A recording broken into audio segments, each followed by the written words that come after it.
Et on en parle avec le docteur Didier Bandou-Yorana. Yorana. Merci d'être sur Polynésie la Première, comme chaque mercredi.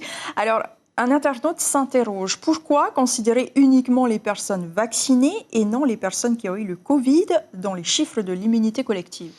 Alors non, on considère les deux. Il faut savoir que l'immunité collective, c'est le pourcentage d'une population qui doit être immunisée ou protégée, donc que ce soit ayant eu la maladie ou ayant été vacciné, à partir duquel un malade ne pourra contaminer que moins d'une personne. C'est-à-dire que petit à petit, la maladie va s'épuiser parce que l'agent pathogène ne pourra contracter, ne s'adresser qu'à un patient qui sera déjà protégé.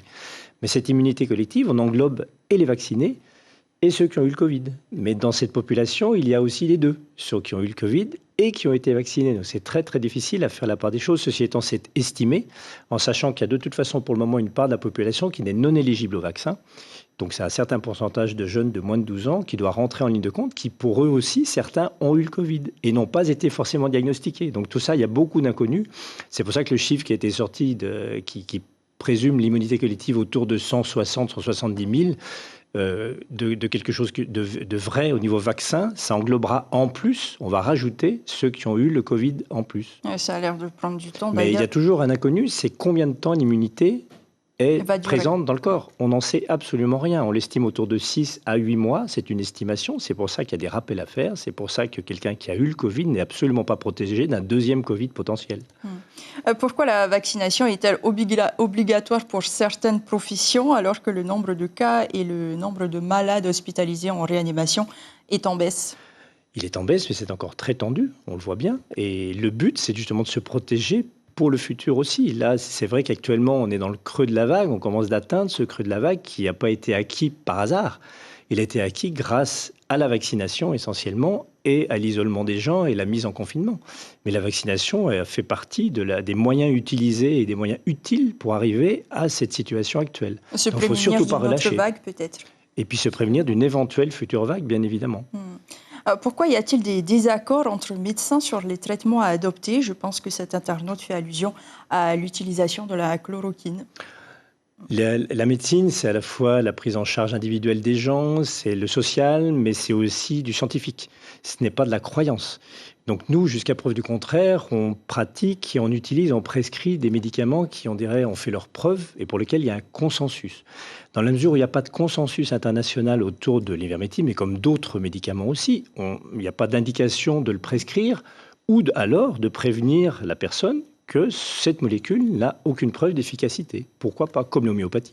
Pour l'instant, ce n'est pas le cas. La 3e dose de vaccin va être administrée à partir du 1er octobre. Priorité sera donnée aux personnes âgées et fragiles. Alors, pour les premiers concernés, n'y a-t-il pas de risque à faire le vaccin contre la grippe et la dose de rappel concomitamment? Non, au contraire, il n'y a aucun risque. On fait une vaccination dans chaque bras différent, mais il n'y a absolument aucun risque. La HAS, l'autorité de santé, l'a bien prouvé. En plus, ça permet d'utiliser une même unité de temps. On a la personne pour vacciner, on fait en même temps la grippe, en même temps le Covid. C'est pas ridicule du tout, et sans risque. Est-ce qu'il y aurait un risque si l'on choisit l'un et pas l'autre? Le risque éventuellement d'être moins protégé pour l'une ou l'autre des maladies, quoi. Autant se protéger concomitamment des deux. Aujourd'hui, il y a toujours autant de réfractaires au vaccin. Est-ce que vous pensez que le pass sanitaire pourrait être une solution pour les encourager à franchir le pas? La solution, non. Ça peut faire partie d'une solution, mais je crois beaucoup aussi à la pédagogie. Moi, je sais qu'au cabinet, j'essaie de comprendre pourquoi les gens sont réfractaires. Ça prend du temps. Il faut essayer de comprendre pour argumenter. Mais s'opposer d'emblée de face à cette non-vaccination est un échec à chaque fois. Il faut essayer de comprendre pourquoi. Pour terminer très rapidement, est-ce que le nouvel essai clinique de l'Institut Pasteur d'un possible traitement contre le Covid, le Clofoctol, serait efficace et pourrait remplacer le vaccin à terme? Ça fait partie des très nombreuses molécules. Je crois qu'il y a un institut qui recherche autour de 2000 molécules existantes anciennes pour voir si par hasard ce serait efficace dans d'autres domaines, en particulier dans le Covid. Le Clofoctol, c'est un vieux médicament, c'est l'octophène qui existait il y a 30-35 ans sous forme de suppositoire, qui était donné dans les rhinopharyngites. On s'est rendu compte que les rhinopharyngites de l'enfant guérissaient toutes seules, donc on a arrêté de le prescrire. Il aurait des vertus antivirales sur la réplication virale, on met ça au conditionnel, des études sont en cours, on serait ravis d'apprendre qu'il y a un médicament efficace sur le virus. On reste toujours aux mêmes problématiques, c'est que traiter, oui, mais à quel moment?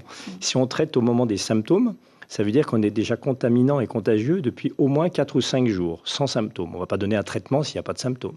Donc dans cette période-là, on est contaminant. D'où l'intérêt du vaccin. Il faut les deux. Vaccin, et si traitement il y a, eh bien, il y aura un traitement. Nous attendrons donc les conclusions de cet essai clinique. Merci beaucoup, Didier Bandou, d'avoir répondu à nos questions ce soir. L'information en continu sur Polynésie la première, Internet et réseaux sociaux.